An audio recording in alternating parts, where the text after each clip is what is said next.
Hello, hello mga pangga! Happy Sunday! Yes mga pangga! Nakabili ng 3 pirasong alimango ang aking asawa mga pangga. At dahil matagal na kaming hindi nakakain ng binaang na alimango kung dito sa amin ay tawagin mga pangga, yun ang lulutuin ng aking chef cook na si Chef Aboy.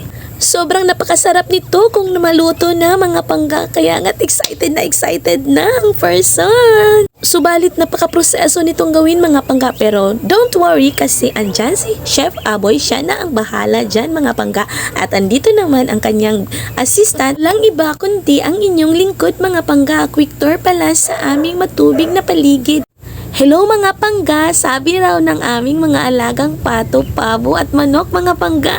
Isa sa sangkap ng binaang na alimango mga pangga ay yung tinatawag naming balo na niyog.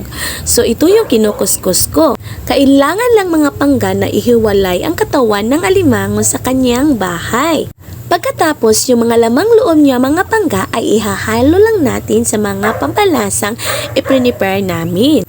Katulad ng sibuyas at tsal at saka yung luya mga pangga, at ihalo din natin yung lubing, balo mga pangga. At saka imikos-mekos lang yan mga pangga. Huwag nang mabahala mga pangga, naghugas na yan ng kamay si Chef Aboy.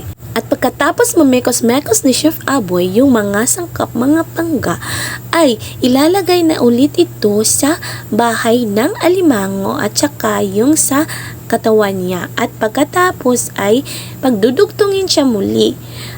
Gagamitan siya ng tanglad mga pangga para na magbibigay siya ng mabangong amoy mga pangga, pampawala rin ng langsa. So ayan mga pangga, itatali lang siyang mabuti para hindi maghiwalay yung katawan at saka yung bahay ng alimango, at para hindi malaglag yung mga pampalasa na sa loob niya. Uulitin lang yun ni Chef Aboy mga pangga hanggang sa matapos yung 3 pirasong alimango mga pangga. At pagkatapos, yung natirang mga sangkap mga pangga at pampalasa ay lalagyan ng luya, tanglad at saka doon ilalagay muli yung pinagdugtong na alimango mga pangga. Aside pala sa niyog na balo mga pangga, isa rin sa mga sangkap ng binaang na alimango ay yung niyog na panggata. Unang ilalagay yung 1 tasang pangalawang piga ng niyog mga pangga, at muntik nang makalimutan ang dahon ng laurel mga pangga. Kaya't inihabol na namin siya bago namin siya isalang sa apoy mga pangga. At nang kumulo na siya mga pangga, inilagay naman yung 2 tasang unang piga ng niyog mga pangga. At hihintayin na lang siyang kumulo mga pangga. Tara! Luto na yung binaang na alimango namin! Tara, kain tayo mga pangga! Thank you for watching mga pangga! Hanggang sa susunod na video namin! Bye-bye!